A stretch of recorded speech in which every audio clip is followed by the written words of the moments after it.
If you've noticed that iCloud Drive is taking up a lot of space on your iPhone and you're looking to free up some storage, you've come to the right place. Today I'll show you easy steps to manage and reduce the space used by iCloud Drive.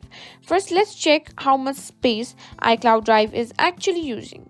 Go to Settings app, then tap on your name to access your Apple ID settings.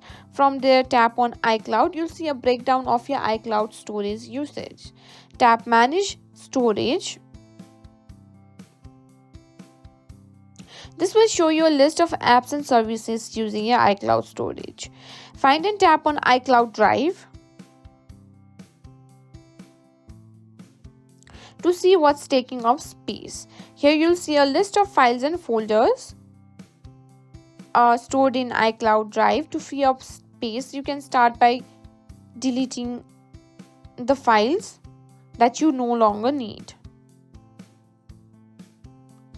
Another way to manage space is by optimizing your iPhone storage settings by going back to Settings and on General.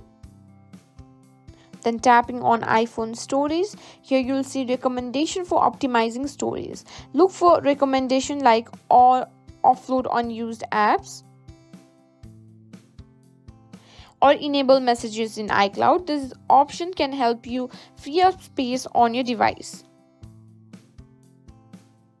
And that's it. By following these steps, you should be able to better manage and reduce the space used by iCloud Drive. If this video helped you out, don't forget to give it a thumbs up and subscribe for more tech tips and tricks.